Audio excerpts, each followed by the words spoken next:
Well, thank you for this chance to share our story. Thank you. Going to my notes. Oh, you didn't go to the right place. Here we go. So we want to just give a background of how we got to where we are today a little bit. Callie and I both grew up different states, but in Christian families and Christian churches, which now reflecting on it, probably what we would now say conservative Christian, although at the time, we weren't thinking conservative or liberal, but reflecting on it, things that were taught were, I would say, fairly conservative. And,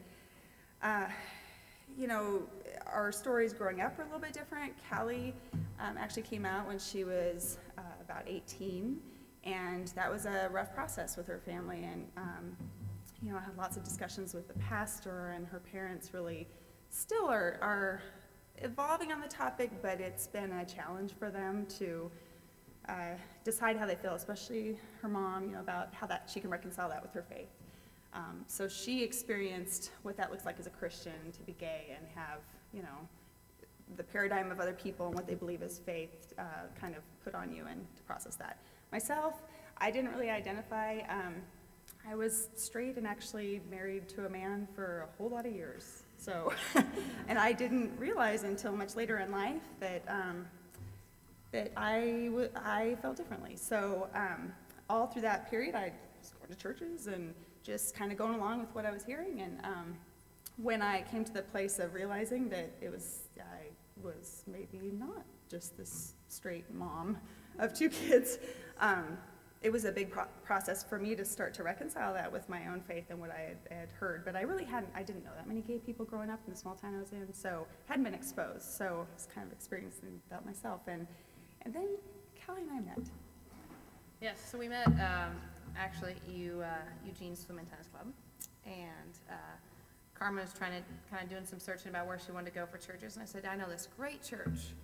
So we went to and I was a member there, hugely involved with the youth group, went to Mexico every year with them. I'd been rebaptized again because I was baptized as a young child and then rebaptized again. And they all knew I was gay. It was grand. It was great. In Bible study with the pastor and his wife, and hugely involved. And I said, oh, Carmen, come on, this is a great church.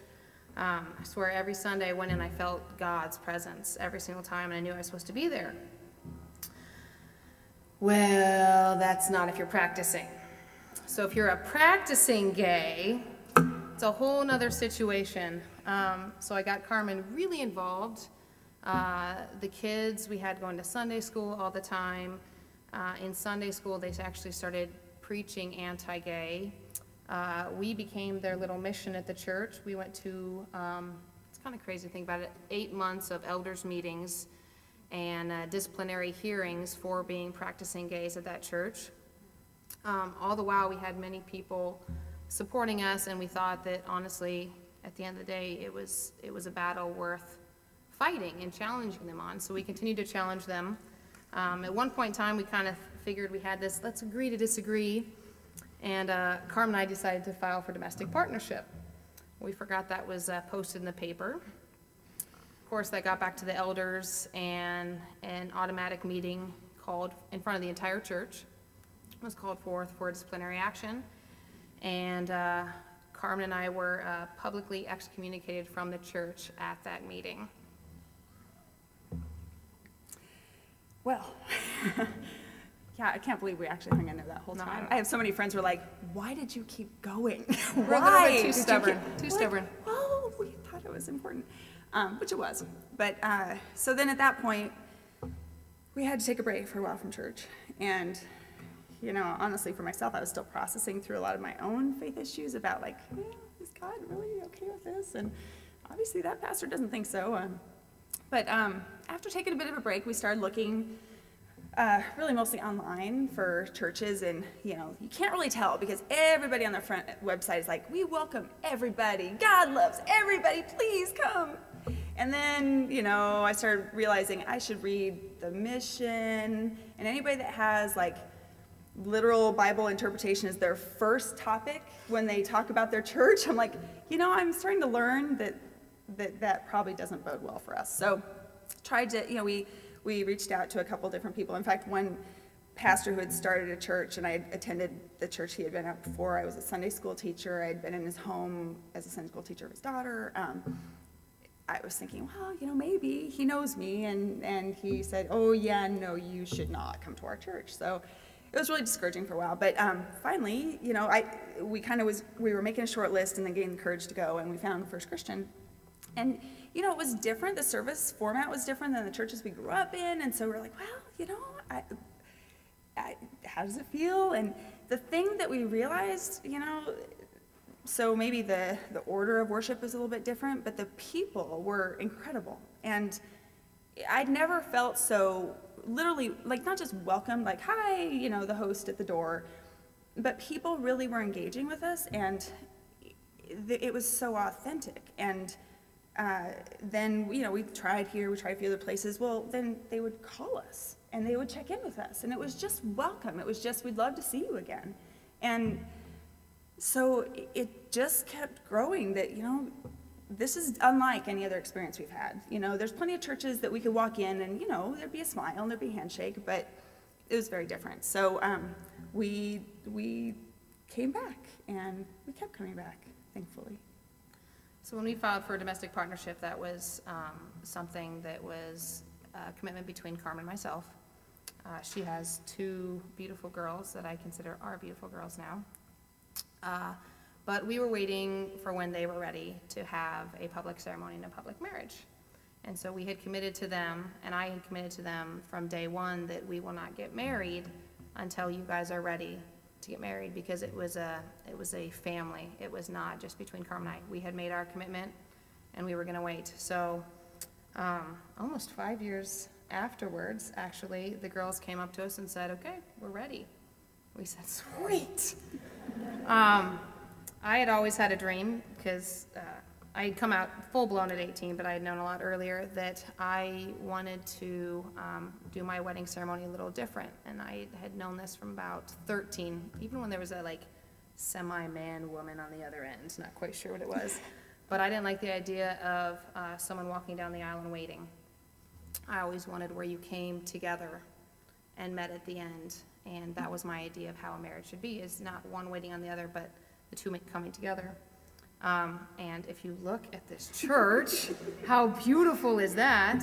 So it was just a dream come true for me. We talked to Dan and found out, oddly enough, that it was going to be his first ceremony, which just blew our mind.